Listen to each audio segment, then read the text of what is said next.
Good afternoon, everyone. Welcome to the session. Am I clearly audible to all of you?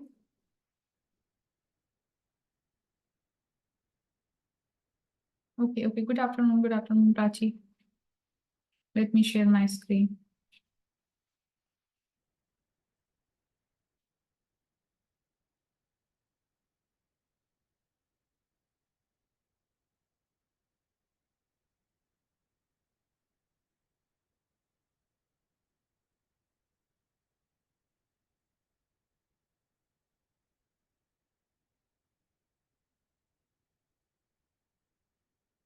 Good afternoon, Shilpa, Prajwal and Anshuman, everyone. Good afternoon.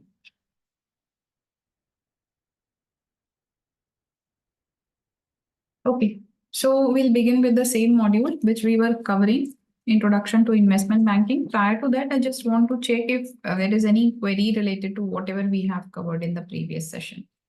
I hope all of you have gone through the LMS.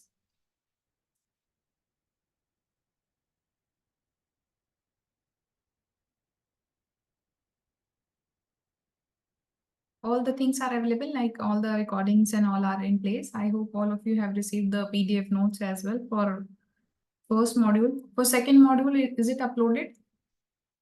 Did you get the PDF as well? No, okay. Prajwal, it is available. How many of you have received the PDF notes for the first module? Just raise the virtual hand. For second, it is not. I'll just check. After the session, I'll just connect with the team and I'll check. Okay, so no doubt for the previous session and prior to that, any query related to the first module which we had covered?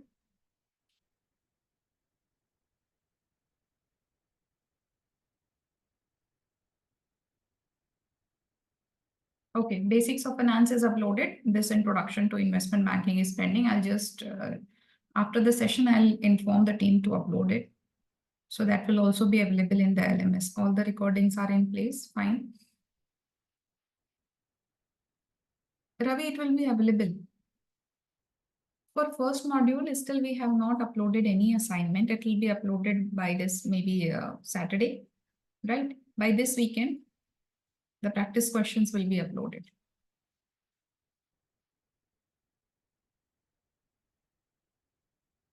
Okay, so we'll do a quick recap of what we had discussed in the previous session.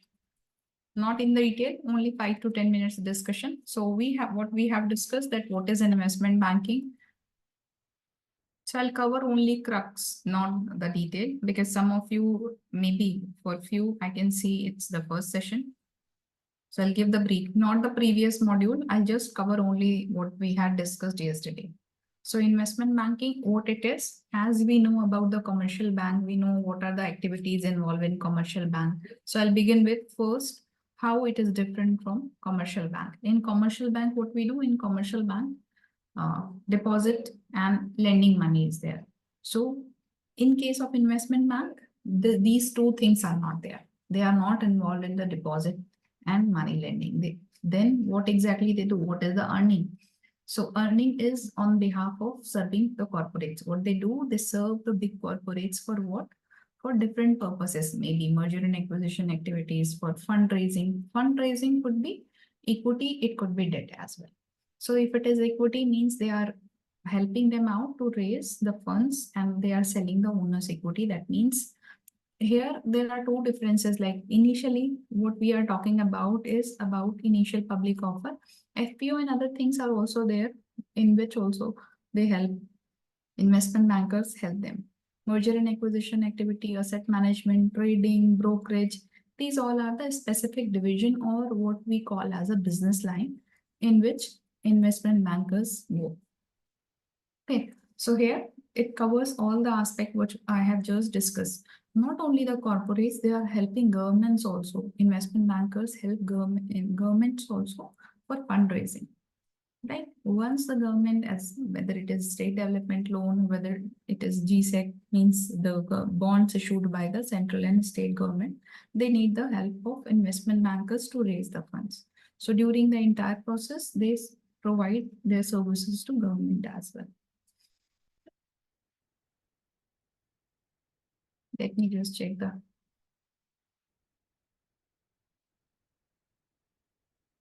bank also raising the fund like Yes Bank. See, banks are raising funds. That is, there are different ways how banks can raise money. It could be like interbank lending, also via money market approach for short-term lending. It depends on the requirement for which purpose they are seeking money. One is about the maintenance of liquidity, like CRR, SLR, cash reserve ratio, and staple liquidity ratio. So if they are maintaining for that, the purpose will be different and duration will be different, and other activities for which purpose they are requiring, right? Yes Bank case was different, Manish. If you are talking about that scenario, once it got default, like it got bankrupt, so that was not fundraising. If you are referring to that aspect, as far as I remember, it is not. It was about the bailout packages which was given, like how these banks, SBI, Kotak, they have heard. I had prepared a case study related to Yes Bank. If I get time, I'll discuss it with all of you. So that was mostly covered in AML case, like anti-money laundering, where the owner of the bank, like Rana, he was involved in this. The basic purpose of increasing the NPA in that case was because they have given loan to the companies which were financially struggling. They have given to ADAG group, they have given to DHFL. So DHFL defaulted, ADAG group defaulted, and Z also was one of that as far as I recollect the information. So as you are mentioning, that was not raising money, that was a different purpose that by which these all banks have helped them as a bailout package. Okay.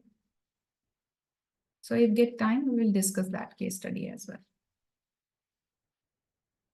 Fine. Then coming back to what we were discussing, investment bank, we have just discussed what exactly the activities in which they assist companies and government. Then we discussed about a brief history from where it began and in which year they have these banks have started their operations. Then a basic criteria about what's the need of investment banker, what exactly they are. So it's a bridge between the lender and borrower. Lender, for example, investors who have surplus money, and borrower, just like government, who wants money. So they raise money via issuance of the bond. In this aspect, the investment bankers are helping the government to raise money via investors. So this is, you can go to recording whoever wants. Then we discussed about the two act in US, like Glass-Steagall Act, and thereafter Gramm-Leach-Blay Act. Once it was started with Glass-Steagall Act in 1933. Then the universal banks were prohibited to provide the commercial banking services. Thereafter, based on the Chinese wall concept, the Glass-Steagall Act was repealed. Okay, so what happened after that?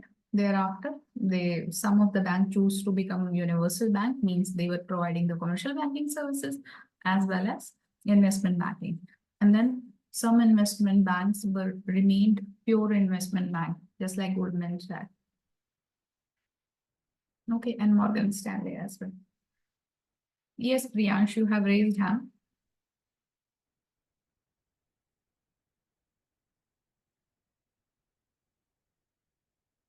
So this was about what exactly was involved in history, and then a brief discussion about the commercial bank and investment bank, which I have just discussed. Then universal bank and pure investment bank, the concept I have just discussed about some banks which were providing both the services, like they were providing the commercial banking services as well as investment banking.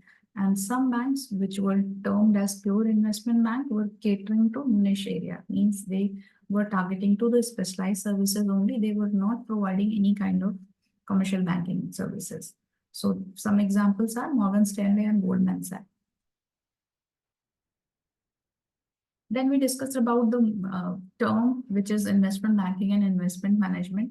Usually what happens, some of you or some of us get confused and might understand these terms as synonyms, but it is not like investment management is something else and investment banking involves some other activities as well, which is not part of investment management.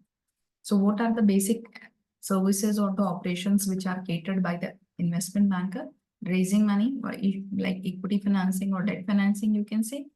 Then they assist in M&A deal like merger and acquisition, assistance, negotiation of the deal, and till end.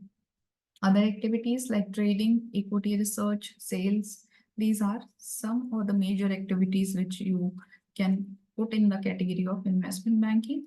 Now, talking about the investment management, here we can talk about personal financial planning aspect, where the risk appetite of investors are checked and thereafter tailor-made portfolios are created. Tailor-made portfolio based on their need, based on time horizon, based on their goals. So taking care of these all aspects, investment strategies are developed, and so investment solutions are provided to investors, like for kind of PMS activities.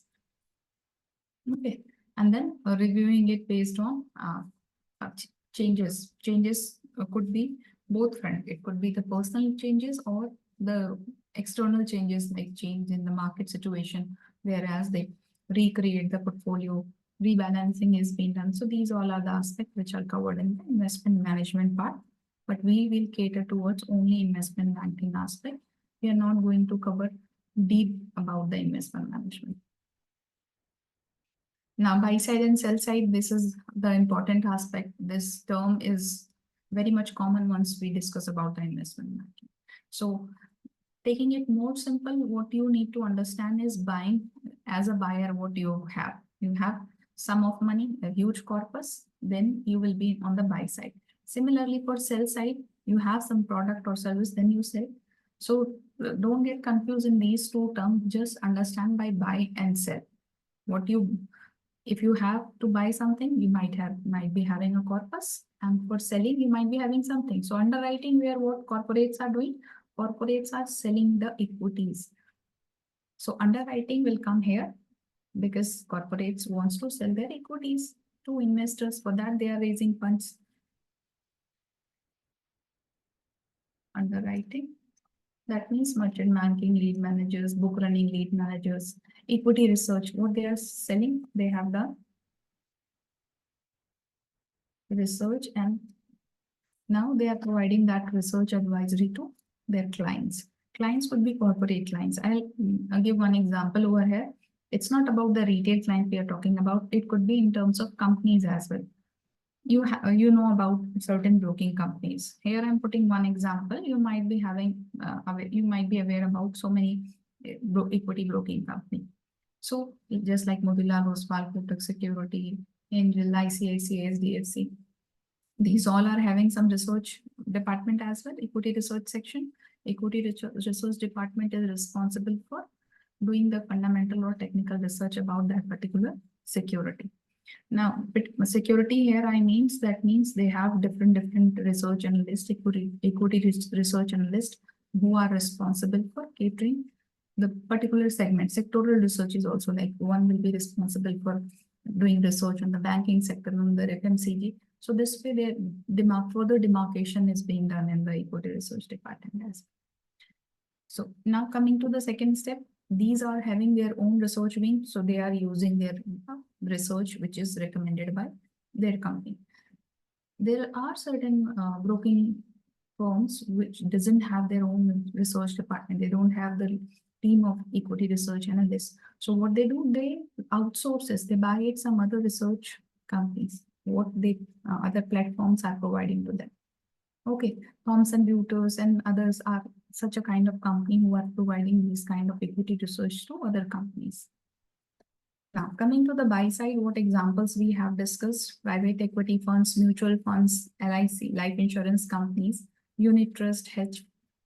These are certain examples of buy side entities because they have huge corpus to invest. For example, mutual funds, where they are investing, they are taking help of investment banker to invest these corpus. Fine. So examples you can understand from here by what comes in buy side, what comes in sell side. This is what we had discussed then. we had broadly discussed about the capital market, merger and acquisition, trading and brokerage, and other services which are business line of investment banking. Anybody who is having any doubt related to these all aspects, please let me know.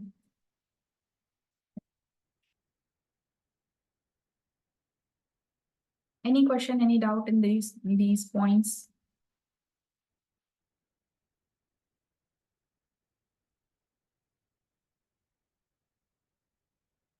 Custodian. Okay, Tanisha.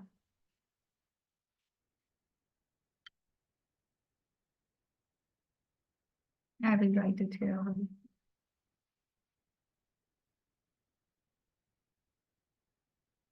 I'll first start with examples so that you can correlate and understand. Custodian, for example, SDFC Bank, ICICI Bank, these all are providing custodian, Stockholding Corporation of India, SHCIL. Now, what are the different roles and activities which for which they are responsible for? For example, they are providing custodian services. So first number will be, as you understand by the term, custody. So their task or their responsibility is to keep safe custody of the stocks or the securities, right? So safe custody of security means securities are available in the electronic form. These are kept in these custodians.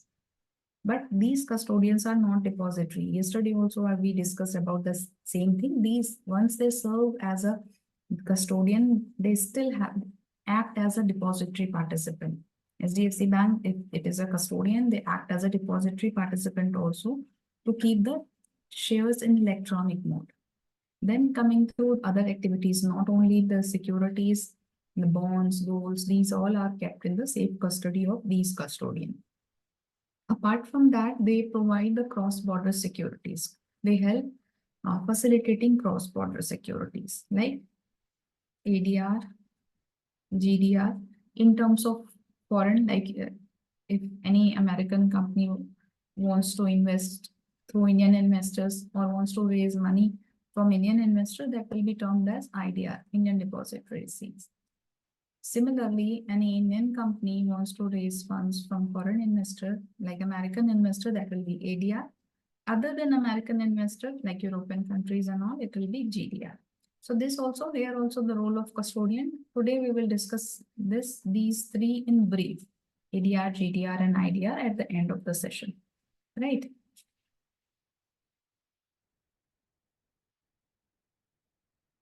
Okay, I'm just checking the question. Custodian services I'm explaining, Kevin. Tanisha and Kevin, both of you asked about the custodian. So I'm talking about the custodian services only here. They are responsible for keeping safe custody of the securities. Number one, what is the role? Reconciliation of corporate action benefit. What are those corporate action? For example, bonus is given. Split issue is there. Then right issue. How they are dividend. How they are going to credit these all corporate action benefit. So this is also reconciliation of corporate action benefit is also their responsibility. Let's say you have a demat account with SDFC Securities or SDFC Bank. SDFC Bank will be serving as a depository participant, DP, and the shares will be credited into that.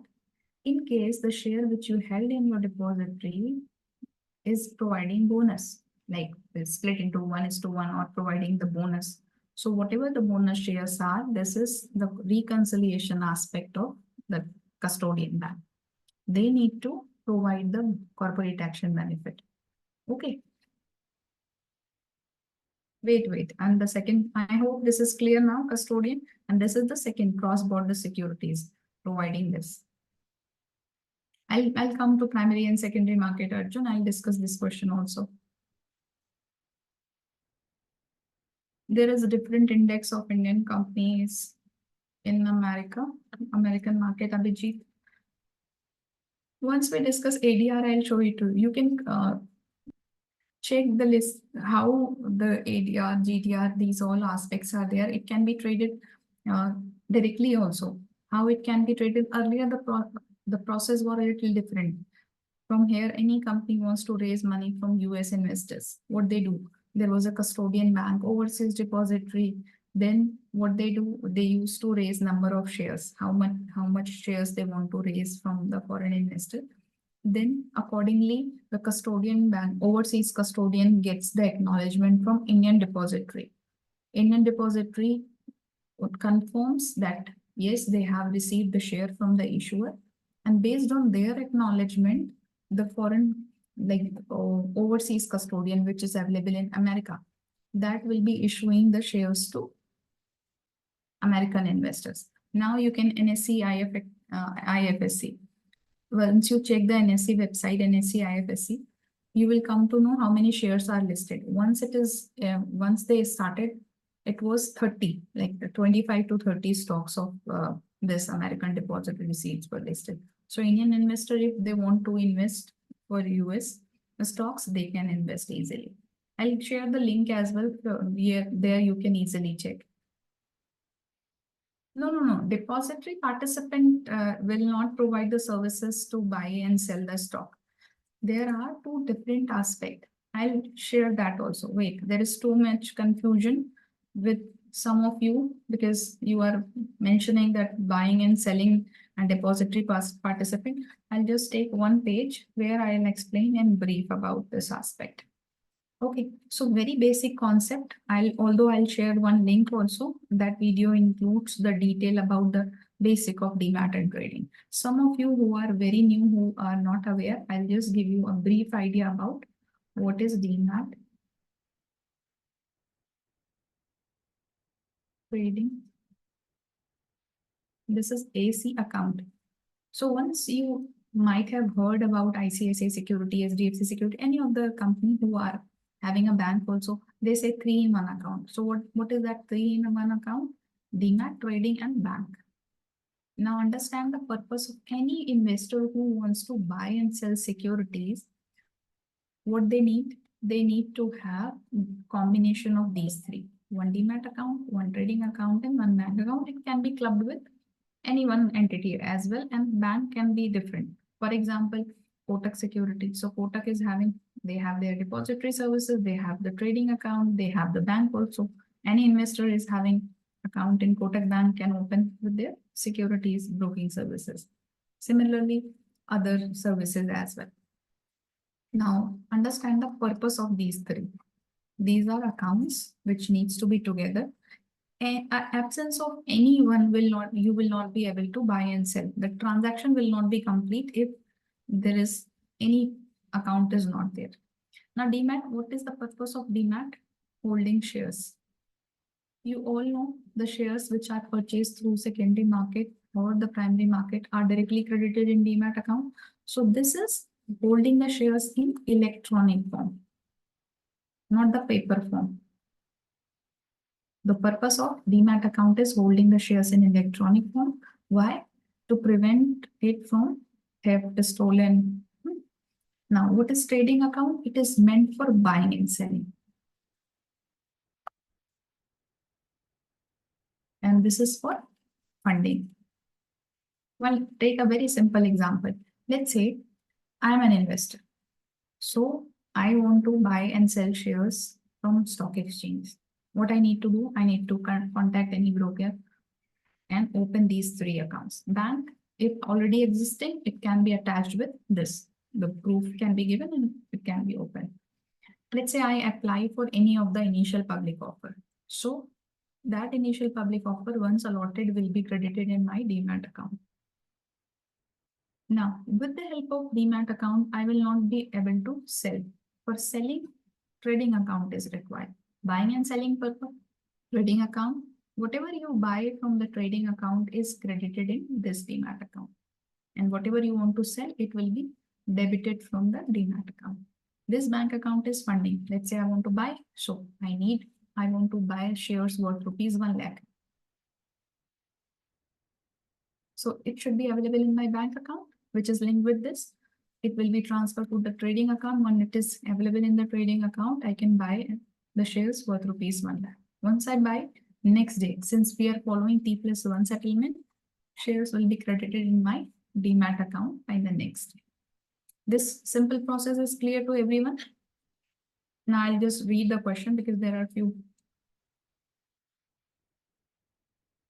Yes, you all have written 3 in 1 account. So for others who are T plus O will be different. Let's first discuss about the T plus 1 because earlier it used to be T plus 2 settlement. Trade will take place today and it takes 2 working days to credit the shares. T plus 1 is introduced in 2021. SEBI has introduced that T plus 1 and thereafter the cycle is quick. It is faster because it enhances the liquidity, it enhances the volume as well. Okay. And it is operative from fully operative from 2023. January 2000, by end of January 2023, it was fully operational in all the securities. Trading is a platform or trading is a account. If you are talking about account, so trading account helps an investor to buy and sell.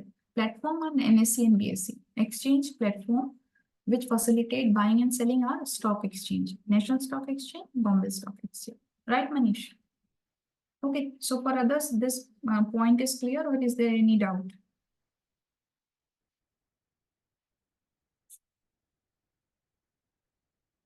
No questions? Everyone is aware about the reconciliation part, which I discussed in the custodian. Corporate action benefit. Anybody can tell me any example what I have just discussed about the reconciliation part? Reconciliation of corporate action benefit. What does that mean?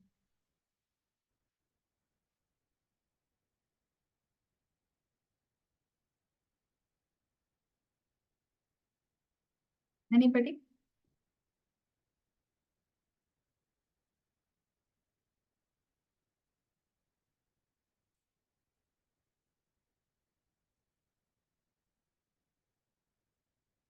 Yes, Gaurav, right. Let's first. So reconciliation here only you understand. We have discussed about this account. You have purchased the shares. This worth rupees 1 lakh, that is ABC Limited. Let's say the number of shares are 1000, which you have purchased. This ABC Limited has announced bonus in ratio of 1:1. So you have 1000 shares, 1000 more will be credited to you. So now your demat account will reflect 2000 shares on that specific date. There are certain dates which are attached to these corporate action benefits. So let's say the announcement date will be there, the day on which the bonus is announced. Then the date, record date will be like bonus date, record date, and X date. There are concept of these.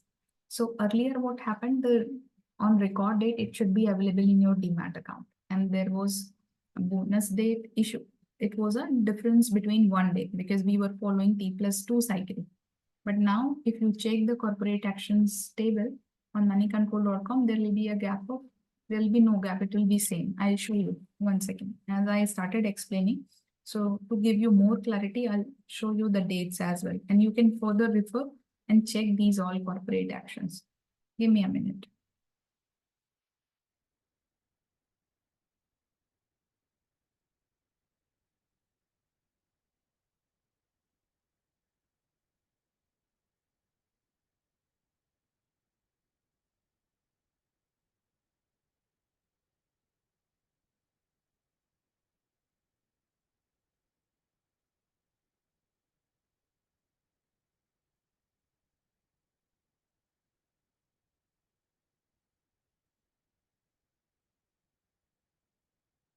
Give me a minute. I think it is not shared.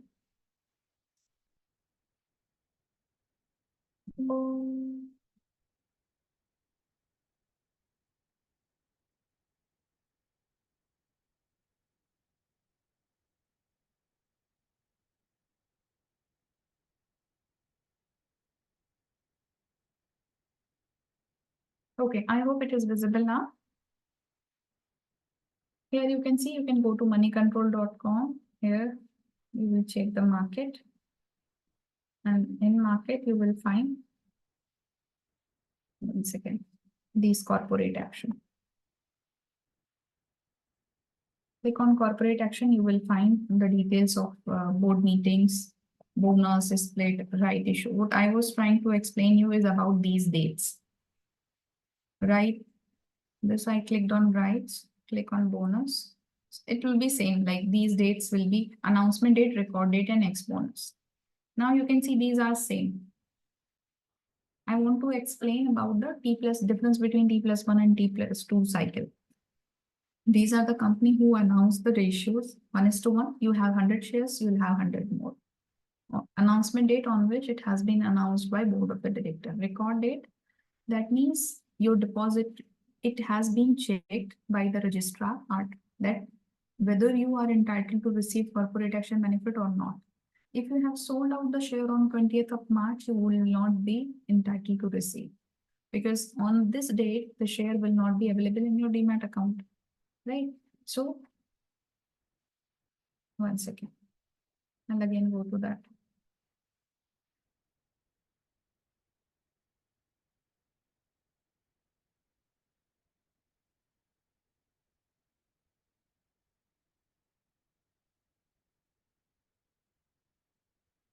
This is about board meeting bonus. Earlier, this is in 2024. Once I click on 22, here you can see all the dates are same. Whether you buy it earlier, the X bonus used to be 1 day prior to record date. That means if you buy on this date, you will not be entitled to receive that. Check here. 21 or 22, once T plus 2 cycle was prevailing, it is uploading. It will take a little time. Here you can check. There is a gap of 1 day. That means if you buy on this date, then too you will not be able to receive, because it will take 1 more day. You buy on 27th of December 21. On record date, it will not be credited in your demat account. It will be credited on 29th of December. So if you, this X bonus shows if you buy on this day, you will not be. But now if you buy on that date, record and X bonus are same. If the share is available in your demat account, you are entitled to receive that corporation. This is also one of the tasks of the custodian. I hope it is clear now. Bonus is like the companies are giving additional shares. You have shares of, let's say, Apollo Pipes, and it is announcing the bonus. You have 100 shares of Apollo Pipes, and it has announced the ratio of 2:1. That means you will get 200 more shares. Your demat account will show 300 shares once this is levied. Got additional shares which are offered by the company to existing shareholders. Now let's come back to this PPT.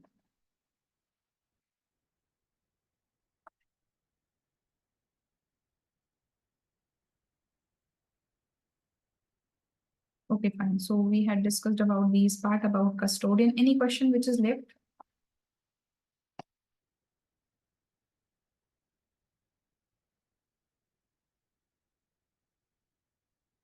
So custodian, we have covered primary and secondary market. See, one of you had asked about the primary and secondary market. Primary market is the place where the shares are offered at first time. And the secondary market, once it is offered, it will be credited in your demat account. Now you can buy and sell through exchange platform.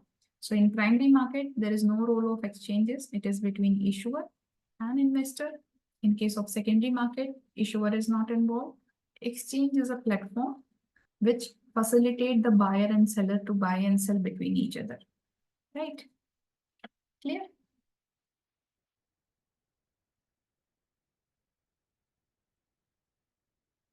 Gaurav, you have mentioned if we have purchased shares on X bonus date, that then we will receive bonus as shares will be. No.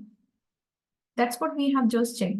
If you purchase on X bonus, how you will be? Say record date. On record date, it should be available in your demat account. That's what I'm telling you. On record date, let's say it is 20th March. So if 19th of March is working day, you have purchased on 19th, it will be credited on 20th. then you are entitled to receive. But once it is checked in your demat account, it is not available, you are not entitled to receive. So before the X date, you should buy. Then only, because the record date and X date are same nowadays, just because of T+1. Getting my point, Gaurav? Record date is money just to check whether the investor will receive the corporate action benefit or not, whether the investor is entitled to receive or not. Let's say we are following T+1. Last session, I had forwarded you certain links. One was related to clearing and settlement. If you go through that clearing and settlement, there I have given the clarity about this T+1 settlement. So that will be easy. If not, you can go through that.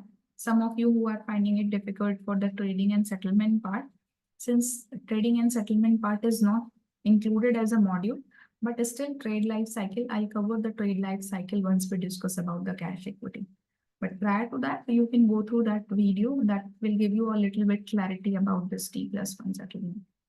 Okay. Okay, Manish, you got it about the record date.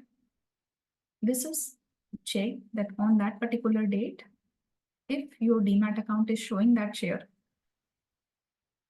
Yes, Ravi, T+1 is, I'll just explain one more time. Okay, very brief. This is one basic query, and this T+1 is what? Settlement. How you can tell it? Wait, let me bring the pen.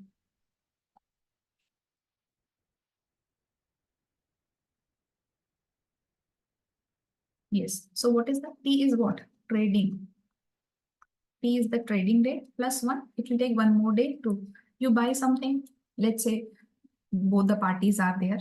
So if you are buying something, it will be handed over to you on the same day. If you are buying over the counter, any of the product, buying from the shop. Through exchange, if you are buying, how long will it take? There is a clearing and settlement process. Entities are involved. Each and every entity have their specific role. So through brokers, you are getting your trades executed. So let's say on T day, T is today, trading day, you buy certain share. Companies, ABC Limited, Reliance, ICICI Bank, anything, you buy 100 shares.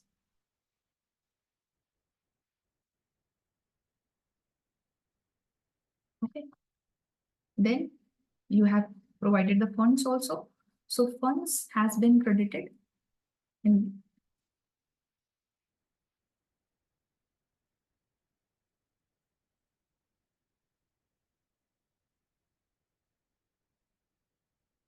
and what you will receive payout of securities. So you have paid the funds and what you have received securities, you have received securities in demat account. This is funds were paid to clearing corporations. And for example, NSCCL, National Securities Clearing Corporation Limited. So clearing banks are there. Once the fund is received, next day, this is one day. Paying of funds is being done and payout of security. Next day, you buy on Monday, if it is a working day. Tuesday, it will be received in your demat account, right? Similarly, if you are a seller, let's say you have purchased the share, it is already credited, you want to sell it. So you sell it on Wednesday. Wednesday, you sell the shares and it will be debited. Next day, it will be debited from your demat account. Right. So this is the process. Earlier it used to involve 2 days. That is why it used to call T+2. Now, next day only you will receive it into demat account.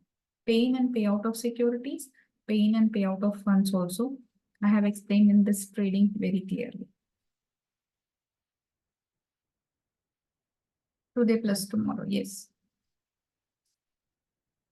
Okay, all doubts clear related to this clearing and settlement part.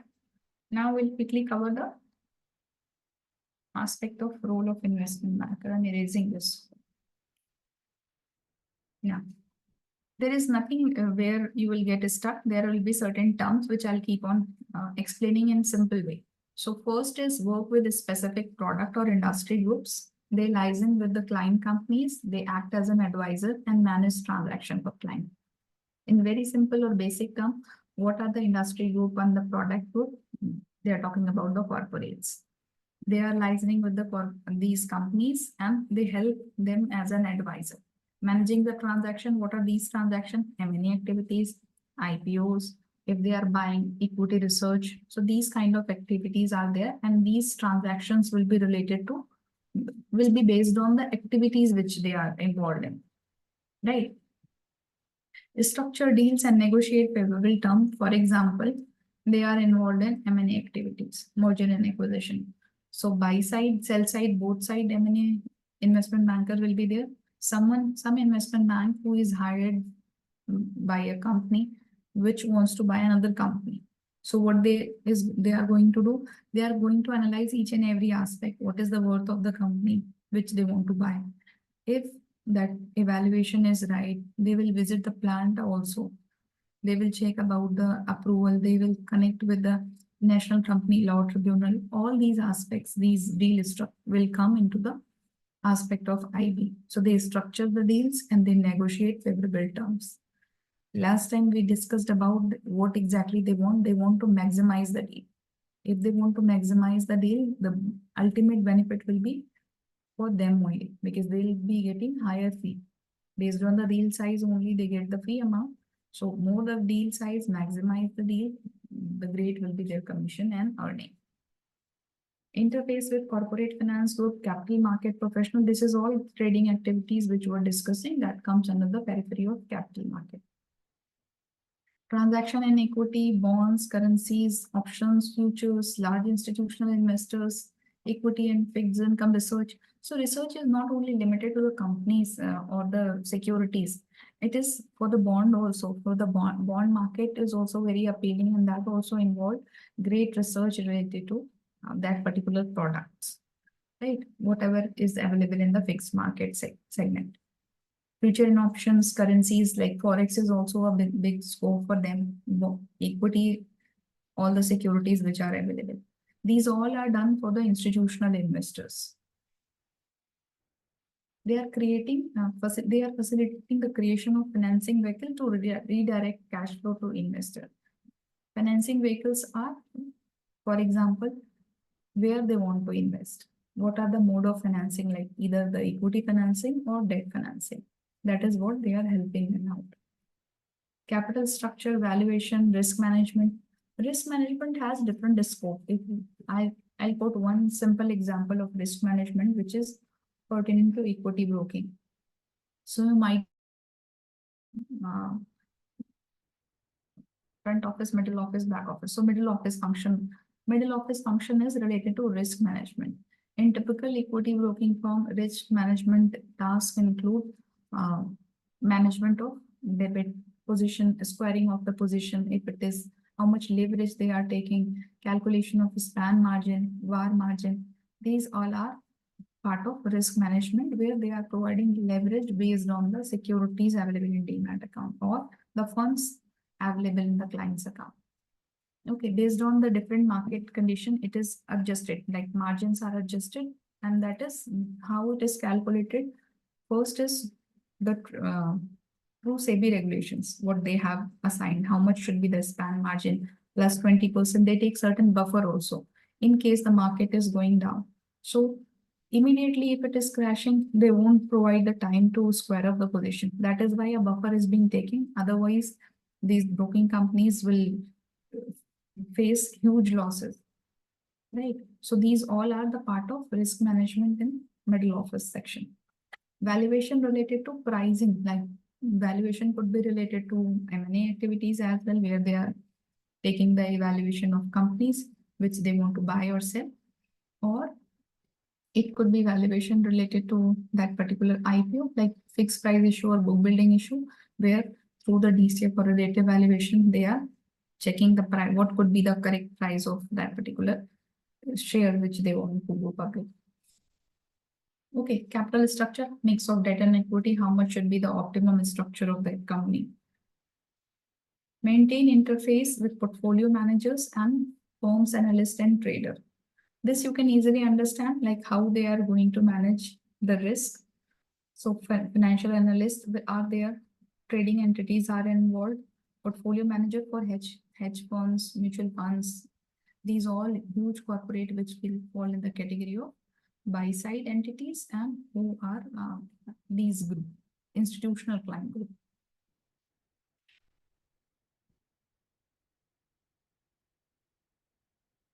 Okay, these are four main types of investment banks. How you can demarcate or differentiate between these. Number one, bulge bracket, two, regional boutique, and third one is middle level. Fourth is elite boutique. I'll discuss one by one in simple term. Bulge bracket is upper tier, like which is higher, bigger in size. Regional is lower than bulge bracket. Regional, as the name suggests, it is covering the limited to particular region only. But bulge bracket is having more larger vicinity, larger area to cover. Regional will be covering less aspect, limited to particular a few regions. Middle market, it falls between these two categories where what they are targeting. I have mentioned the name of certain banks also which fall in the category of bulge bracket, regional boutique, middle market. So as you can understand through that table very easily. Now, elite boutique, what is elite boutique? By the term only you can understand. They are catering towards a special segment, niche area. So they are not providing all kind of services. They are providing limited services, but specialized. For example, any elite boutique investment bank is very good at or they specialize at merger and acquisition services. So they will be providing M&A support only. So that is one example of specialized services. They won't go for different activities. They will be renowned for M&A activities. So any of the firm who's looking for M&A activity will prefer them because this is core area of their expertise. Okay, this will be covering all under one roof, all services in one roof. Regional will cater for some other. This one will cater less services. And the size wise also, this is comparatively less than regional boutique, but more than elite boutique.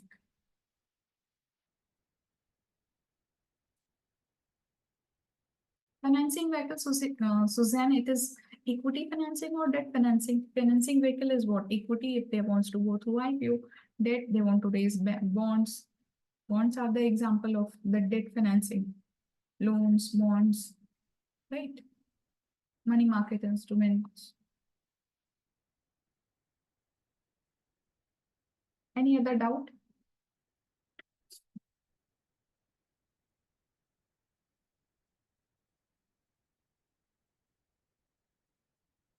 Okay, any question related to whatever we had discussed so far? No. Now, same what we have discussed in the previous slide here, the categorization is based on different parameters. Parameters are size, what are the area they are covering, what are the different kind of services they are providing, and example of certain banks which fall in the category of that type. So we'll begin with the first, as the name suggests, bulge bracket, huge in size, bigger than all other categories. And what is their presence and the area which they cover in all major countries. You can term it as multinational as well. Full services investment bank, that simply means they are providing all category of services, right? They are not pure investment bank. They are universal bank. Full service investment bank are not catering only one or two segment. They are providing all category of services, bulge bracket. Like GS, Deutsche, Credit Suisse, Morgan Stanley, these are the certain example of bulge bracket investment bank. Then coming to regional, as we have already discussed, smaller than the bulge bracket, and they are available in certain regions, particular region. One, if there is size is less, area they are covering is less. So services wise also, they are not covering the all services which are catered by bulge bracket. They are into some services only, few services. For example, any of the bank like California's bank, which is dealing into M&A activity. Middle market between these two. Bigger than regional, but less than bulge bracket. More available in more than one state, but it's not multinational. Similarly for the size also. Means middle market falling between first two categories. These are the certain examples of middle market investment bank. Then elite, parallel to bulge bracket. Size wise, they are parallel to elite, parallel to bulge bracket. But the if I talk about the services, they are catering only specialized services. Whereas bulge bracket was covering full service, covering multiple services. They are specialized into one or two services. Majorly, they are catering to the clients who needs these specialized services. Okay.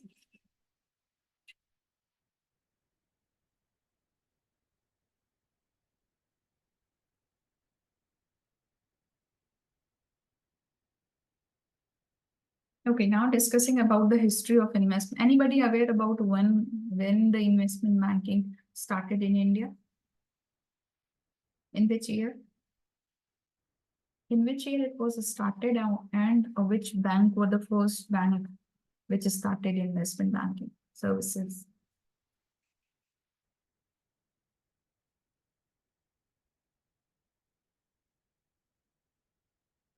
Not received any answer till now.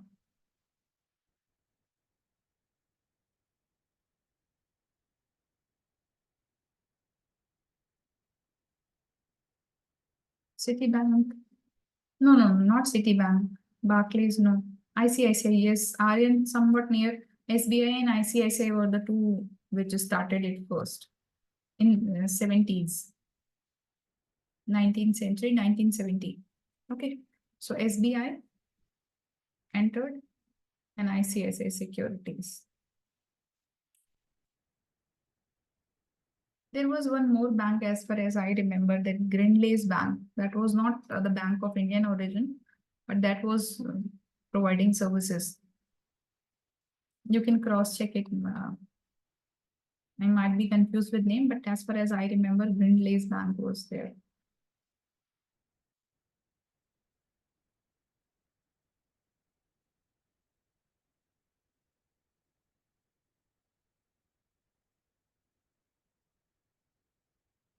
Kuntal, I'll refer certain links. I'll keep on referring once I feel that there is something which you need to cover. I'll just share the links as well rather than books.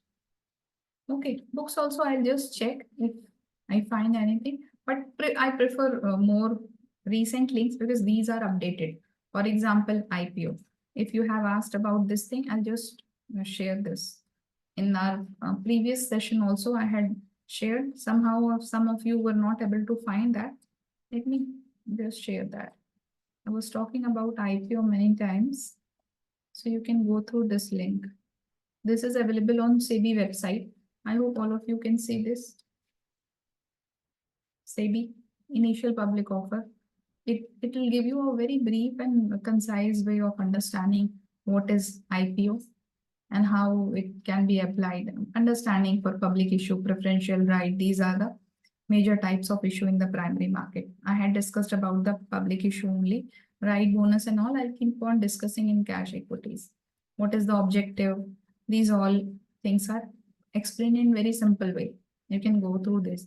And wherever you find any difficulty, you can connect with me. Like financial market, two options are there, capital and money market. Here, how primary market and secondary markets are segregated, what are the rules and responsibilities operated in this IPO, FPO, follow-on public offer, right issues. Everything is explained for better understanding. This is what I was talking about, PHRP or this one. Here you can see some names, IDFC, HSBC, ICICI Security. These are what? Book running lead managers or the merchant bankers or the investment bankers who help the corporates to raise IPO. This is red ink, means draft red herring prospect of that one important page of that prospect which is shared. These are the table of contents which are available. Let me just try if I can share this link to all of you, or if any other link, I'll show you. Wait.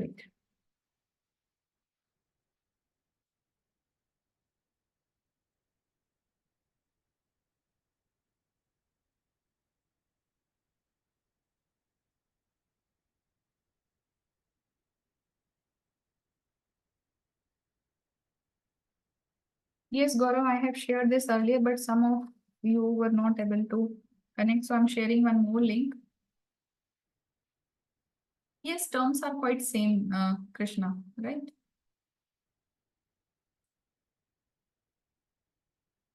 Okay, I hope this PPT is visible now. I have shared one more link, primary market PDF, that is for the SEBI. FPO is follow-on public offer. I'll give you one example, Abhijit, wait. So whosoever is asking about the follow-on public offer, first is what? IPO, initial public offer, which comes. Then next is follow-on. There are number of shares which they are authorized to issue at one time. So authorized share capital, then issued, then unissued. So let's say they have got this much authorized share capital, 1,000 crore. But the company ABC Limited is not issuing the entire amount at one go. They might retain something, they might issue it later. So let's say in first round for IPO, they have raised only 600 crore. Okay, so this will be issued capital. Now what is unissued? 400 is still left out of the authorized capital. This was the authorized. Out of authorized, 600 is issued. What is left? 400 crore. So rest 400, they can come up with next offer. Next offer is what? Follow-on public offer. It is similar to IPO only, but IPO takes more time because draft red herring prospect is prepared, CB approval, stock exchanges approval, roadshow. Now what? Share is already listed. Share is already listed and they are raising more fund. Right? Out of that unissued capital, they can issue it. So one example, I will quote the long back, the previous example. NTPC. NTPC came up with IPO and thereafter it came up with follow-on public offer. Now what? Share is listed, the price is already there. So it will take less time as compared to IPO and it is available for the public. Everything is available. ISIN number, share is listed in both the stock exchanges. It is available for buying and selling. They are offering certain more shares, issuing more capital.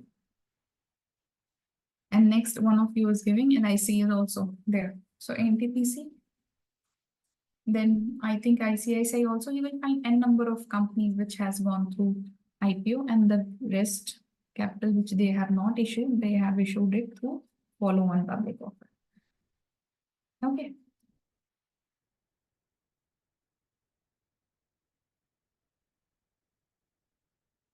I will erase this. Okay. This is about association of this AIBI.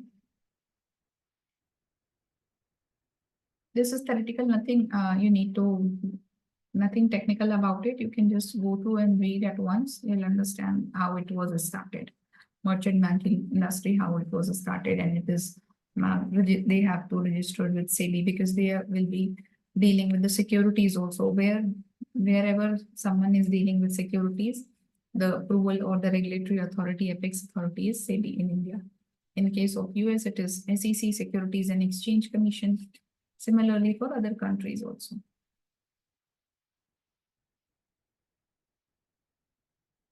Ravi, they can do so. It's the wish of company. He's asking that why the company is not issuing 1,000 crore shares at one time. They can do so. It's company's choice if they want to retain some portion. How much is authorized? They can issue at one go as well. It's totally company's discretion. If they kept something, someone is issued, maybe it has not been subscribed about the demand is less. So what they have done, they have raised some will be kept for further round. That's it.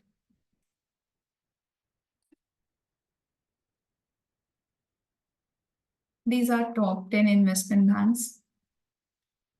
There could be a change in terms of like, it's not as per ranking. These are into investment banks in India. See, for like they will increase the price in FPO or not. Usually what happens, you can check the track record. what is the existing price? Let's say NTPC was offered through IPO and they have again launched FPO. So follow on public, whatever is trading at the market, the FPO will be less in price. Why? Just understand, if investors can easily buy from the secondary market, why will they go for that IPO? So investor will look for certain benefit. So usually what happens, the general idea is they will buy from FPO and the FPO price will be a little less than the current market price. So they will be buying, they will be applying. Otherwise, you can buy from, if it is less in the current market, you will prefer to buy from the market only. Why will you go for that FPO? Isn't it?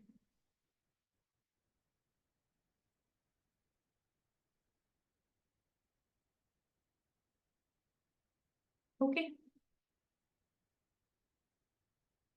We will take a 5-minute break. Again, we will discuss about rest of the thing.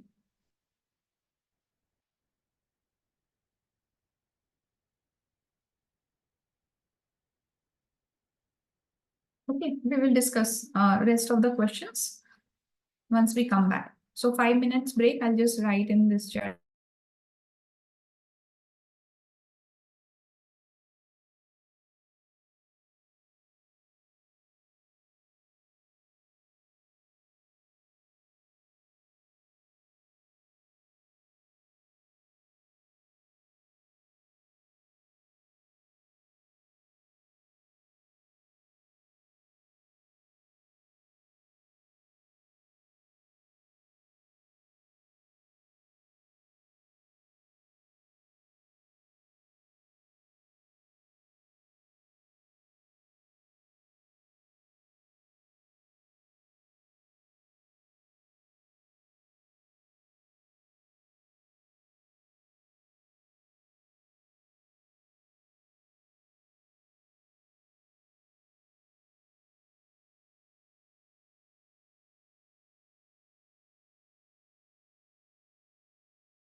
Okay, you all there?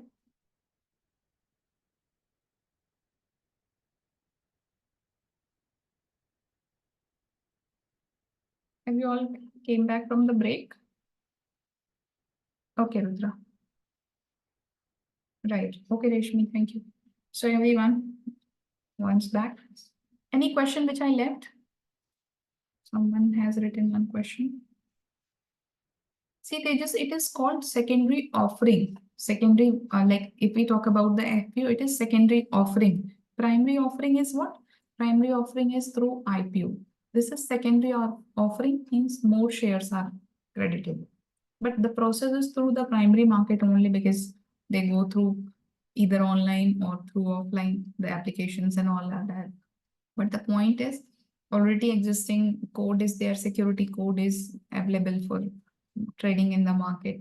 But uh, it will not be considered as part of the secondary market. It is termed as secondary offering. Okay. Secondary market is one, the exchanges are involved, it is purchased between the buyers and sellers. Okay.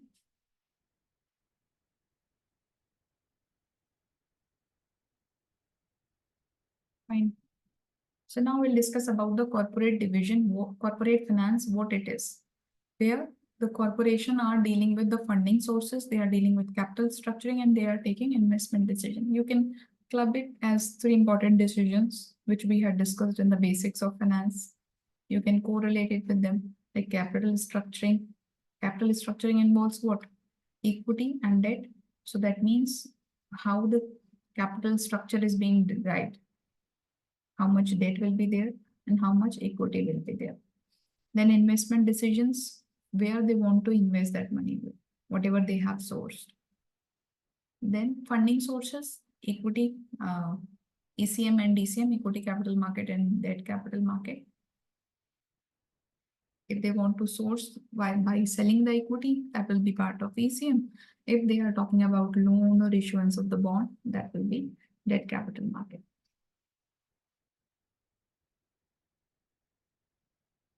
Then maximizing shareholders value through long and short-term financial planning and implementation of various strategies.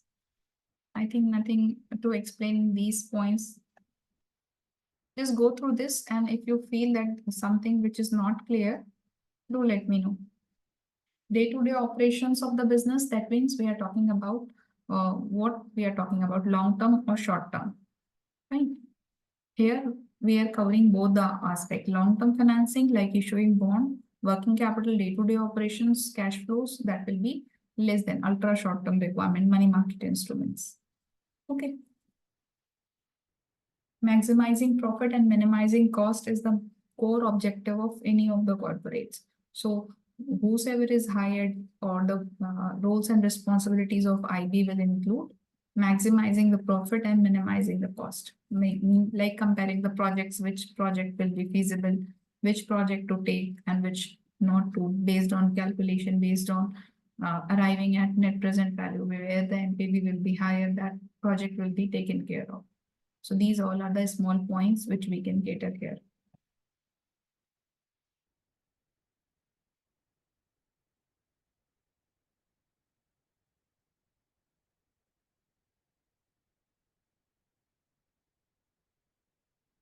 One second, I have one question in the chat box. I'd just like to answer. So Rudra, you are talking about in a systematic investment plan, mutual funds. Account is debited, share takes a week to credit. Why? Just clarify your question. What I understood, what you have written is, in SIP, if today account is debited, share takes a week to credit. You're talking about mutual fund systematic investment plan or SIP in stock? Mutual fund. So mutual fund anyway based, it is credited. So in case of mutual fund, if you buy SIP, fund is debited, and you can check though your mutual fund statement, that will have the NAV of same day if it is before another time, right? Next day only you can check your statement, your units will be added. There will be no time lag like 1 week or something. I don't think so. You can cross check the statement, account the statement, and then check. In case of mutual fund also, since the stocks are following T plus one, if it is equity mutual fund, definitely your NAV will be based on the date on which you have purchased. And yes, cutoff timing will be taken care of. If you buy, your application went after cutoff time, then the NAV of next day will be reflected. That's the difference. Otherwise, it won't take that much long. Okay.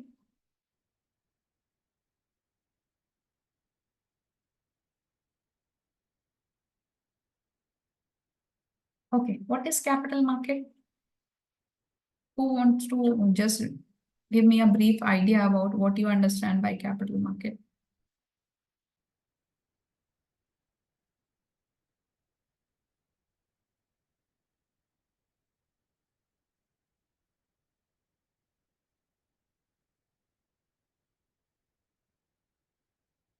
Equity market, okay, Prachi.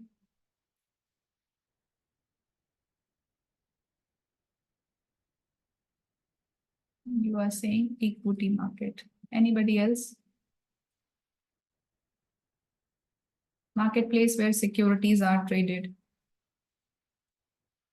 Next answer, where securities are traded. All kinds of securities, yes. Financial market that brings buyers and sellers, okay. It brings buyers and sellers together.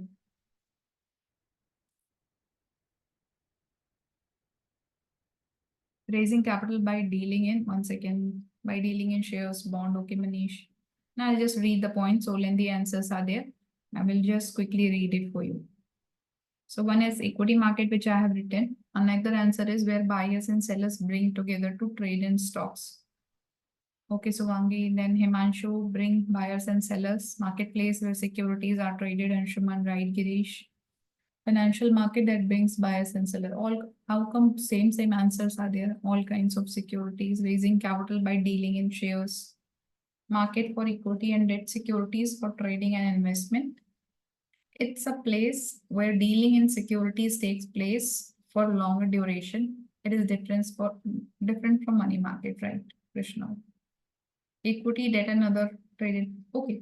Now, so many answers are there. Do give me one point. Although I'm moving one step ahead, you know about the capital market. We discussed about the primary and secondary. So primary is new issue. First time shares are issued. Secondary is which is through exchange platform. Now, anybody would like to tell me bonds can also be traded in secondary market? Can bonds be traded on secondary market? Yes or no?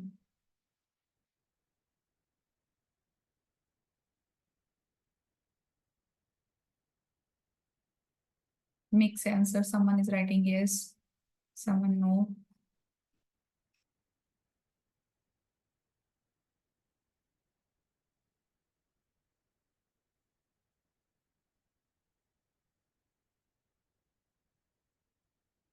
See, bonds can also be traded on secondary market platform.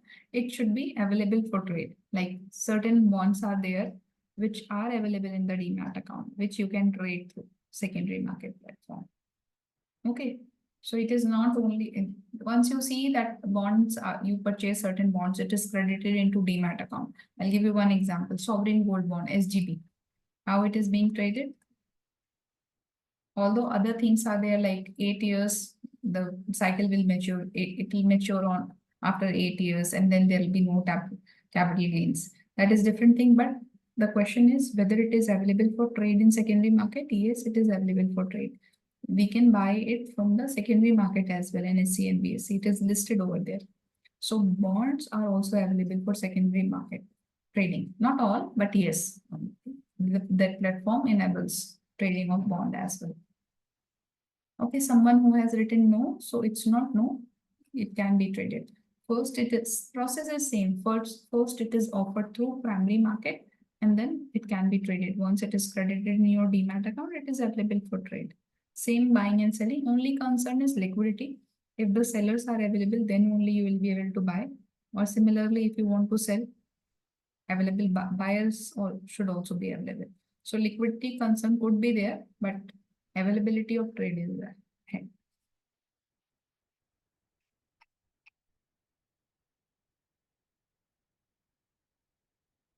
Yes, some only. That's what I had said. Not all. Some of the ones which can be traded through stock exchange platform. No, no, Rudra. Bond, it's not guaranteed interest for all the bond. It's not guaranteed. You can term it as coupons are there. Fixed coupon could be there in certain bonds, but it can be default. It like bond can also default.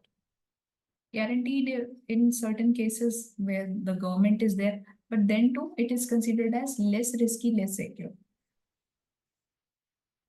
Less risky and secure. Okay, now moving it back to the capital market, what you all have discussed.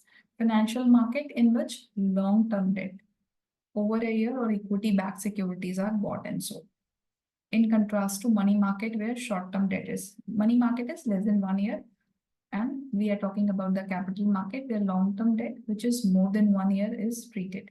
Equity-backed securities are bought and sold. So here, just understand it's in any of the economy, it helps developing the economy. It is the platform which is utilized for the creation of wealth. Wealth creation is their reason being whosoever is investing, they have surplus money, they want to get their money appreciated. Whereas if you talk about certain companies or corporates who are in need of money, what they do, they sell their equities and make them available for the public to trade, and the amount which they raise through equity selling is utilized for the growth and development of that company. In turn, that is helping the nation to grow. Okay, this is the same part which we are discussing for a different aspect since the beginning of the topic. So just go through this slide. If you find anything which requires explanation, just let me know. I'll explain it. Just spare 1 minute and go through it.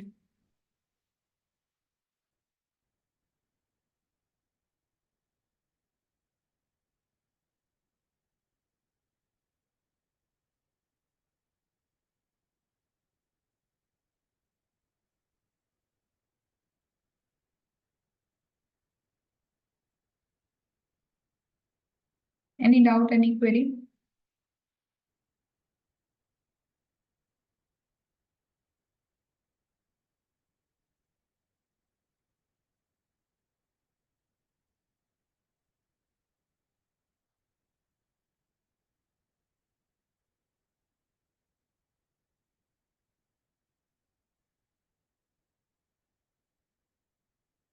No, Ronak, that will be covered in different department.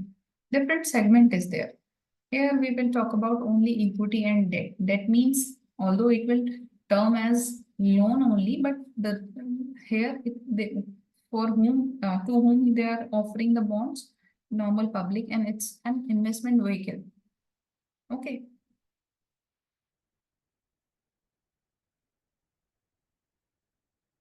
Equity IPO, debt, bonds like SGB.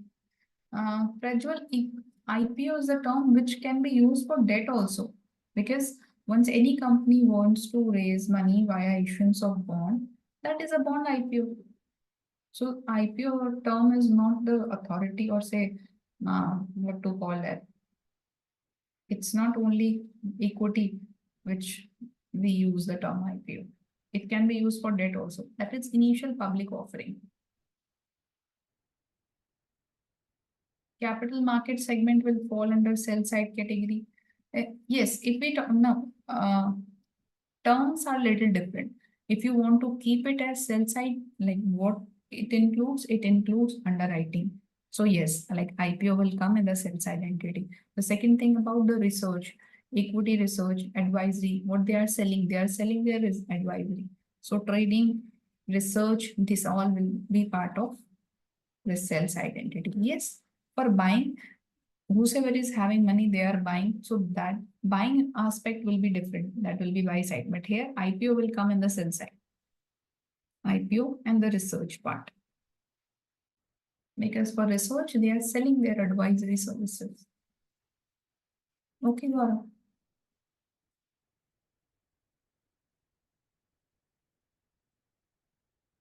So fine, I think this is clear to everyone. There is no doubt in this part. Shall we move ahead?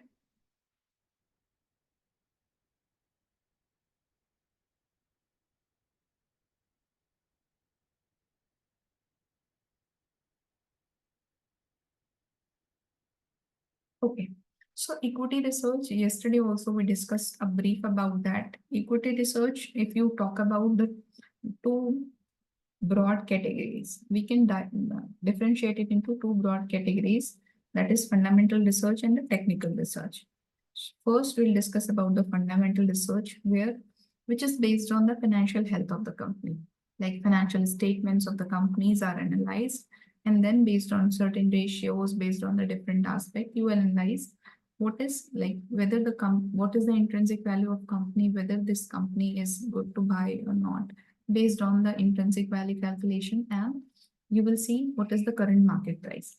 If the current market price of that particular security is more and the intrinsic value is less, that simply means it is an overvalued stock, and vice versa. If current market price is less and the intrinsic value is more, that means it is undervalued. It is best to buy that particular stock. Now, EPS and other like earning per share, price to earning ratio, these are the certain most common ratios which are analyzed. Talking about the technical research, which is based on the nuance or based on the notion that history repeats itself. This is totally based on the previous charts and pattern, based on the moving average, based on the price, volume, previous trend.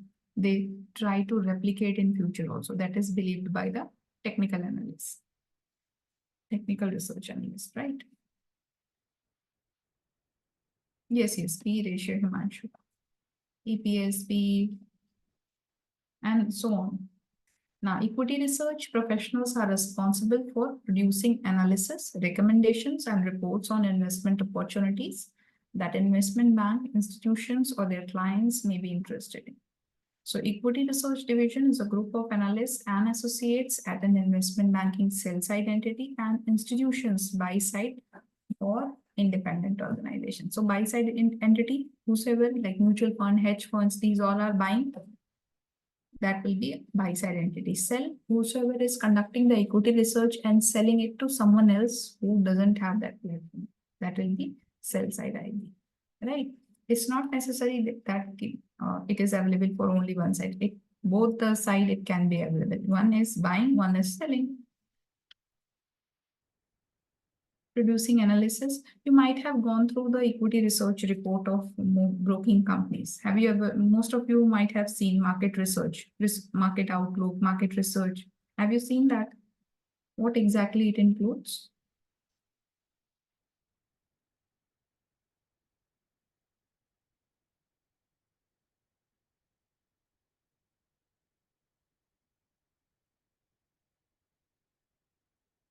Technical research, you can easily get it. It is easily available if you try to put ICICI Security, SDFC Security. Most of them are available to study, to read. Okay, some of them are circulated internally only within the clients, within the employees only, but rest for the common public also these reports can be accessed. So you can check usually what the recommendations are, like buy, sell, or hold based on the certain security, the in-depth sectoral information or the research is being conducted, and they provide the detailed metrics about what they have analyzed, why, what's the reason behind recommending this stock, then what are the parameters which they have covered, then what are the target price, if they want to buy or sell, what is the target price what they expect. So buy, sell, hold recommendations through research. Some points you might be aware about the resistance and support level. So they provide R1, R2, support 1, support 2 in case of buying and selling those shares. What could be the stop loss? What could be the resistance of that particular stock, right? Let me erase this. Main purpose of equity research is to provide investor with detailed financial analysis and recommendation on whether to buy, hold, or sell. Just now I have explained about this only. Banks often use equity research as a way of supporting their investment banking, sales, and trading clients by providing timely, high quality information and analysis. Okay, any doubt, any question related to these 2 points, 2 paragraphs?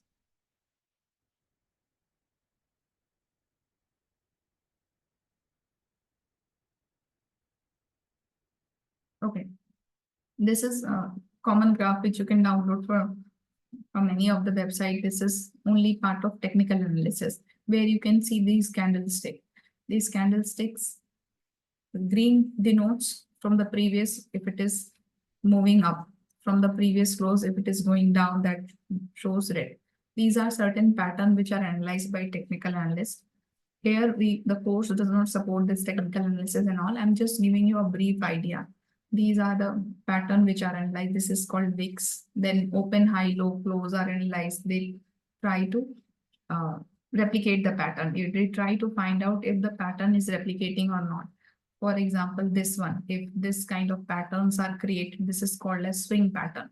So that means if they analyze it's going down, they feel that let it come back. Once it comes back from here, they will provide the buy recommendation. Once they file, it comes here. Here onwards, they try to give sell recommendation because they predict that it will go down and further back. So they try to analyze these kind of patterns, and based on that, recommendations are given to clients. Okay. This is swing which I was talking about. Here you can see based on the pattern, swing pattern is created. Okay. Anybody who is not clear about what we have discussed so far? Any doubt, any question?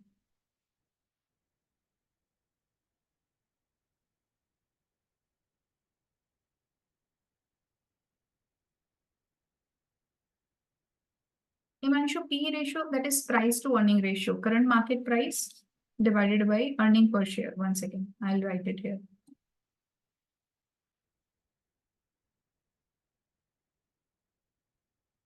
CMP, P means price, so current market price, P stands for earning per share, EPS. Okay. So earning, how do we calculate EPS? Earning divided by number of shares outstanding. Earning from number of shares outstanding. Earning is profit after tax. This divided by number of share outstanding, you'll get EPS. Once you check the EPS, you can calculate the PE ratio. The thumb rule says that higher than 15 is overvalued and less than 15 undervalued, you can buy. But in most of the cases, you won't find this theory suitable. The judgment criteria is not based on only this. Somehow you will find P higher than 20, 25, then too the investor tend to buy the stock, and it is being recommended as well. So not only one criteria, several factors are taken into consideration while making these kind of decisions. Okay. Anybody? So P is clear, like what, how to calculate, compute. Himanshu, I think your doubt is clear.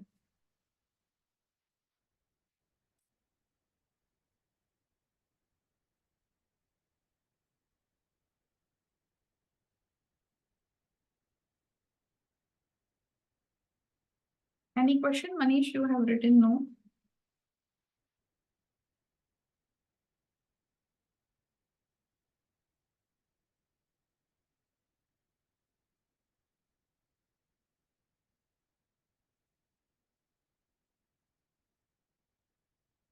See, Prajwal, they do for both the segments. Same thing, like analyzing the equity, and then for there also they are working on different strategies. They prepare different strategies for that market also. That is also based on recommendation only. Okay, but different segment. Other than stocks, because other categories are also available over there. Forex is there, commodities are there, and equities, indices, bond market is also available over there. Okay. So now underwriting, one of the very common questions which comes to your mind. So underwriting, similarly, we'll discuss about the process, what it is. Process of raising capital through selling stocks or bonds to investors. For example, IPO. Here, both the points are mentioned. It's not only equities, it's debt also. So I think the point is clear to all of you. It is a process of raising capital through selling a stock or bonds, raising money via issuance of debt or the bonds on behalf of corporations or other entities. Other entities, who could be other entities? The government also raise money. So the other entity could be the government or institutions. Businesses need money to operate and grow their businesses, and bankers help them to get the money by marketing the company to investors. Clear to everyone? Underwriting, any doubt in this concept?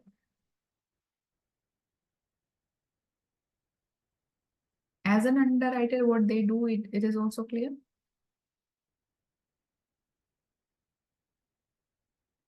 Okay. So this is some of the type which you can commonly get. What are the different types of underwriting? So firm commitment, best effort, all or none. We had discussed about the initial public offer. So who is taking risk? Investment bankers are taking risk to sell the entire issue. Now what, let's say, same example, 1,000 crore shares are needs to be underwritten. And as an investment banker, they take the responsibility to sell the entire issue. So that will be the firm commitment. That means they take full responsibility of selling the entire issue. They will buy the entire issue and they will assume that the unsold shares, the responsibility of unsold share will lie with them. Now, best effort is they are taking responsibility of selling 1,000 crore shares, but it will be under the best effort.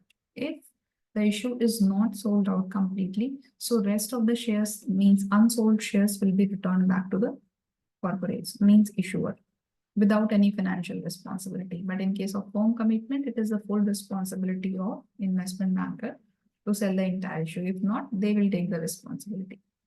All or none, it's the third part. The entire issue, it cannot be sold offering, then it is called off. Usually you will find the best commitment, which is very common. Okay, so once it is unsold and not subscribed, it will be returned, or it could be firm commitment also. Generally, all or none cases are very, very less or even no. Now, coming to the IPO process part, this is very brief. So steps are mentioned over here. I'll explain one by one.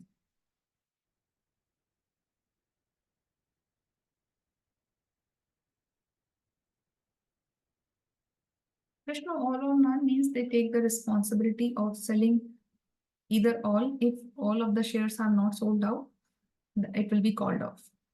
Okay, all or none. Okay, either they will sell entire issue. If they are not anyhow, if they are not able to sell the entire issue, it will be called off. Now, brief steps involved in an IPO process, initial public offer. You can first take the example of equity, or the same can be applied for debt also. Like for bond raising also, the steps are quite similar, but a little bit difference in terms of timing, like that takes a little less time. And in that case, the approval from Reserve Bank of India is also needed, because in certain cases, it comes under the purview of RBI. Okay, in case of that. Here, appointment of investment bankers, or you can call it as underwriters. Somewhere you will find the term lead managers.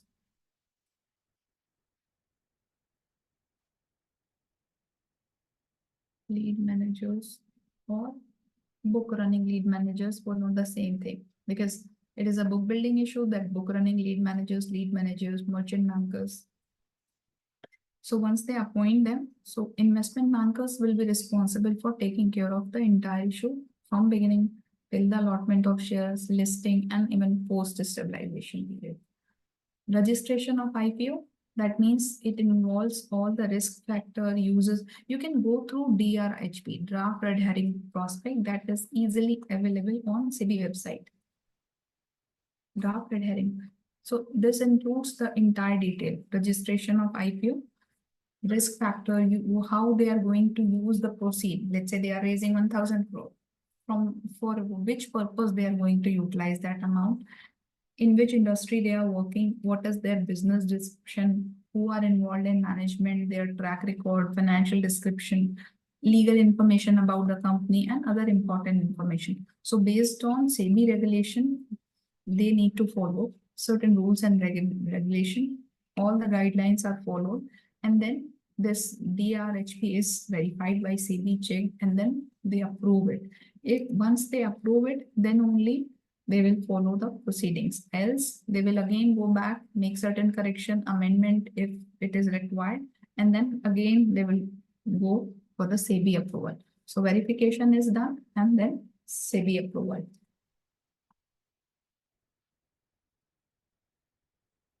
Then making an application to stock exchange. Then SEBI has approved. Now they want their share to be listed on stock exchange.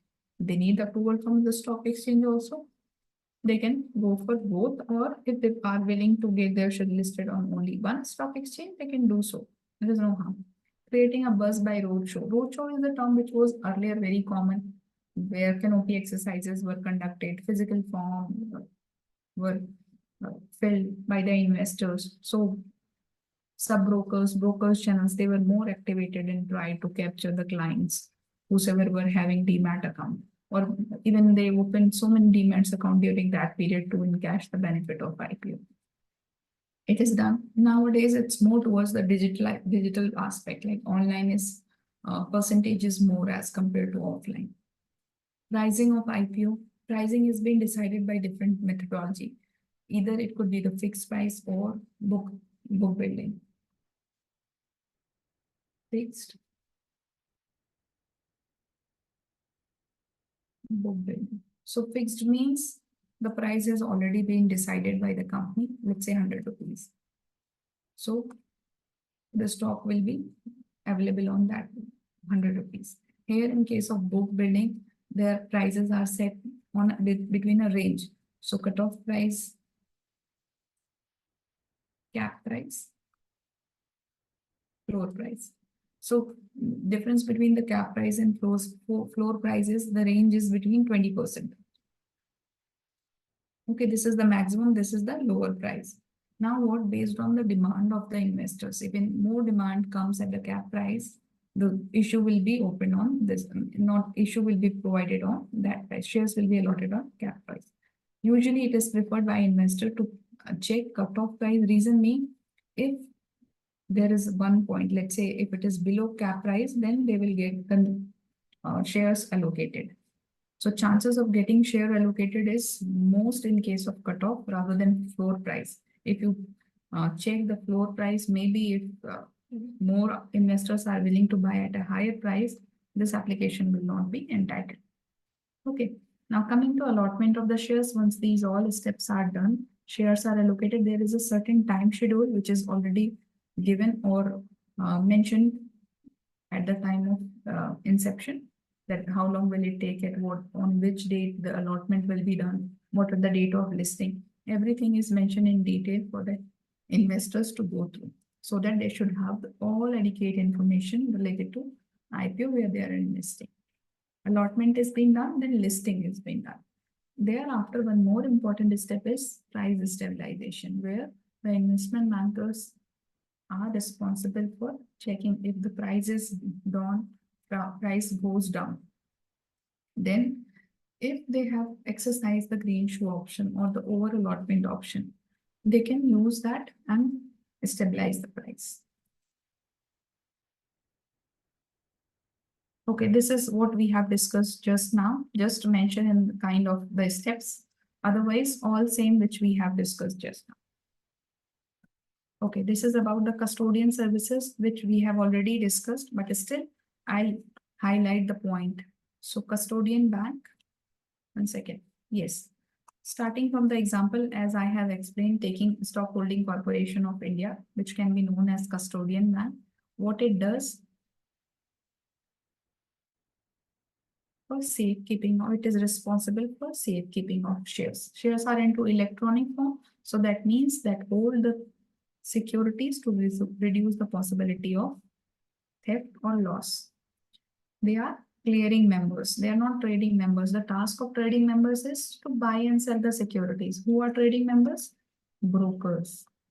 Brokers, dealers, these are trading members, and the custodian like stockholding, and these are termed as clearing members. They settle the trade on behalf of client. Cross-border securities like ADR, GDR, American Depository Receipts, Global Depository Receipts. What are different services? Reconciliation of corporate action like bonus, right issue, these all are settled by these custodians. This is also a responsibility of these custodians. No. Custodian and deposit. These are different. They just buzz by roadshow simply means that it is kind of advertising and marketing of the IPO. Nowadays, it's more digital. They provide the detailed information via mailer, communication, SMS, newspaper. So these all are through the digital media. They are creating the roadshow. Earlier, why the term roadshow was used? Because the canopy exercises were done on the road only. They were sub-brokers, brokers, they were catering their clients. They were trying to explain the clients that how this this IPO is going to be good for them, an investment vehicle for them to invest. Okay, so this was, in brief, you can say it's a marketing and advertising part. Depository and custodian, which now I had explained in the previous session also. Here I'll just give you a brief about this depository. Custodian we have discussed. What are depository and how it is different from custodian? Depositories we have two, NSDL and CDSL. The only one and major difference is NSDL and CDSL are the depositories. Their task is also to keep the safe custody of the securities. They are considered as the legal owner of the securities which are kept. So legal and ownership is there with depository, but it is not with the custodian. That is the one major difference. And these NSDL and CDSL are not acting as a facilitator of ADR and GDR. Why the open market price different than IPO price? What is that? So Varna, what exactly you want to ask? Open market price different than IPO price. Okay, you want to say the day of listing, why the price is high? Because of the demand of that share. It might be low as well. You can see the track record of so many issues, so many initial public offer which have been launched, I think 2 years back, whether it is LIC and Paytm, so many stocks were there. LIC was the one example which I can easily remember. The price was nearly 800 something, and once it opened, it was quite low. So it is not in all the cases once the market price is more. That simply is before day of issuing. No, there are two prices. One is the price at which it is issued to investor. That is a cutoff price, means there will be a price band like 750, 720. So that, let's say the 720 was the price at which it is allocated to investors. But the listing day, once the market opens, that will be different. Okay. Data technologies, okay. So these all will be a difference. You can keep track. I'll just share one site. You can check about the all the IPO detail. I'm writing it to everyone. This website includes all the detailed information about initial public offer, how many shares are subscribed, oversubscribed, number of shares, on what are the forthcoming IPOs. Each and every detail is mentioned over there. Okay. So now talking about the restructuring part, reorganizing legal ownership, either it could be operational or other structure of the company. Previously, we have discussed one example also of restructuring. There could be the change in terms of ownership. Ownership structure can be changed. Financial restructuring, organizational restructuring can be there. Okay. Bankruptcy, repositioning, restructuring. Debt restructuring, financial restructuring. Debt restructuring, we can discuss the case of Yes Bank. Financial restructuring, any of the company wants to close the unit which is not performing, dilute that, liquidate that subunit and utilize that fund for any other unit which is performing better, right?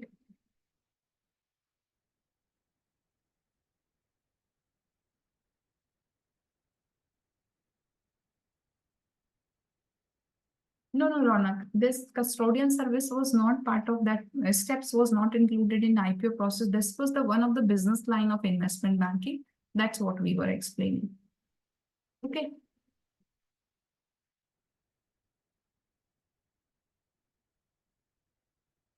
This is, I had added one example of demerger also since it came to this restructuring part. So what demerger is, additional note about how these companies has been done, spin-off or demerger. It is one of the corporate action, like Dhampur Sugar Board approved demerger of Dhampur Bioorganics and Dhampur Sugar Mills, means they split the company into two. Okay. Then 7th of October, Piramal Enterprises approved demerger of fund. They have different units. They have pharmaceutical business as well as financial services. So what they have done, they have created two different entities for two different services. Okay.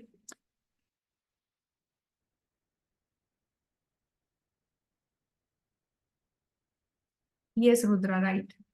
So you can check so many companies which are announcing these kind of corporate actions, maybe the demerger, buyback, or right issue. Recent update will be, you can easily go through the moneycontrol.com on regular basis. There you can find so many corporate action or the global news.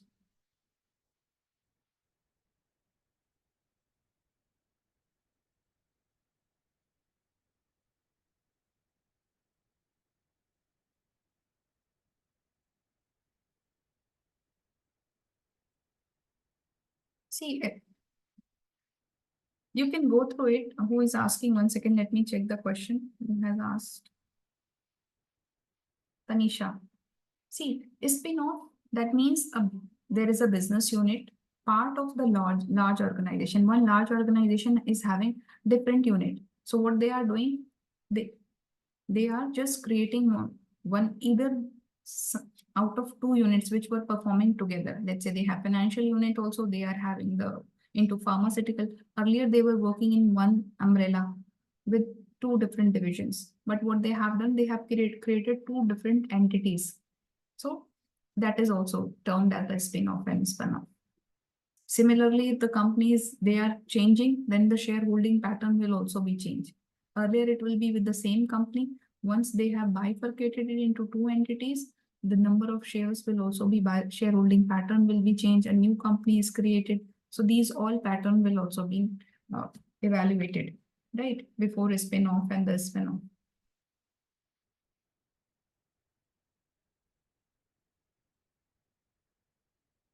See, the third point who is asking that once the spin-off happens, shareholders of the original entity automatically acquires shares in newly created. Let's say there is a company A. Now, out of A, it has two units performing. One was pharmaceutical and another was, take this example only, Dhampur Sugar. Dhampur Sugar has deviated in two units. One is Dhampur Bioorganics Limited and Sugar Mills. So what they have done, the original entity, they might be having number of shares of original entity, they will automatically get the share of entity which is demerged out of that, right? Getting my point? So basic and they have number of shares of basic entity. Now what? Automatically they will get the share of newly created entity or new spin-off entity. Just reverse to that is Reliance, which I quoted last example. Now I'll give you another example, which is just opposite to that. There were three companies: Reliance Power, Reliance Natural Resources, Reliance Capital Venture Limited. These were three, four entities. What they have done, these were merged into Reliance Industry. So investors were having shares of, let's say, 10, 100, 50. They were having these number of shares. Against these shares, they were received the share of Reliance Industries. Okay, they got, let's say, 1 share, 2 share, 3 share based on the number of shares they have, because the prices were less. It was trading around 1000 rupees per share or 2000 rupees per share, but these were below 100 rupees share. So according to the proportion, the number of Reliance number of shares were given, and these were the Reliance Industries were credited to the account of investors, and these shares were removed. Okay. This is one more example.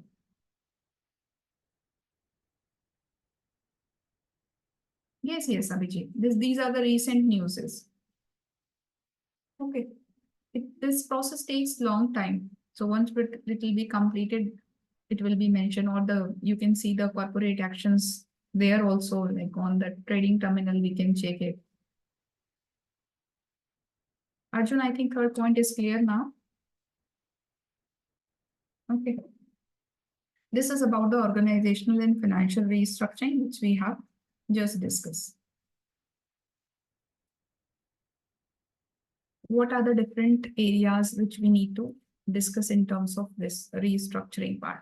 So renegotiation of variable contract, improvement in the company's balance sheet, reduction of tax liability, divestment of underproductive asset, as we have taken example. So that company was not performing, underproductive assets were there.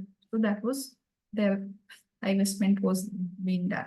Outsourcing of some function can also be done as this action. Relocation of operations from one location. If they were operating in one location and they don't find suitable marketplace, they will be relocating. So for that also they need certain amendments and changes. Okay, these are the certain features of restructuring. Trading and brokerage we have just discussed in detail through IPO and other activities, and about the equity research part over there as well. Market making activities also. Okay, so these all notes will be available in the form of PDF to all of you. Just a minute, go through this asset management part. Anything which is not clear, do let me know.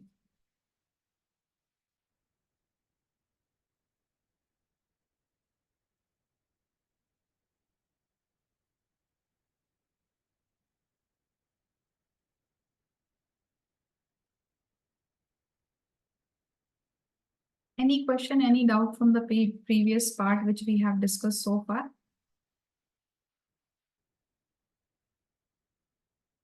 Okay, so a few points are left which I asked you to cover. That was ADR and GDR complete, and 2-3 more subtopics are left which we'll cover in the next session.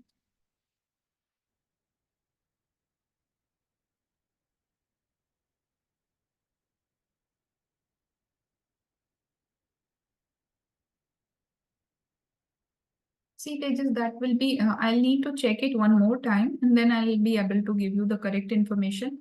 But as far as I am informed and I know, you might have received some communication through mail.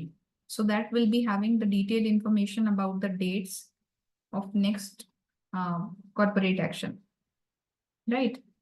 That date will be mentioned, whether they will provide the amount or number of shares of different entities. Usually they share it to the investors only through the beneficiary account number or the registered mail ID. Right? Let me check it once again. Maybe in the next session, I'll discuss with it. I'll just note down about this. Right, I'll check and share the details about this in the next session. HNI, high net worth individual, Rudra. HNI means high net worth individual.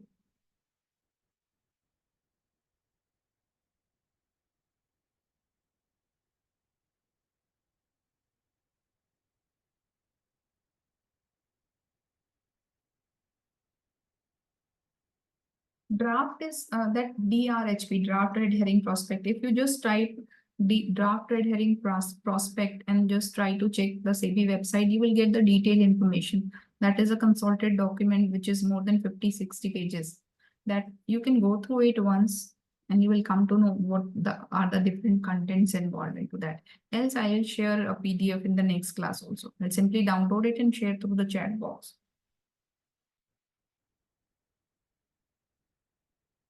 Okay. So few subtopics are left only, which we'll cover in the next session. That is part of additional information only. But that's all for today's session. Okay. Thank you, everyone. Thank you. I'm ending the session. We'll meet in our next session, right? Thank you, everyone. Okay, I'll share my, whoever is asking, I'm sharing my LinkedIn name. You can connect to that also.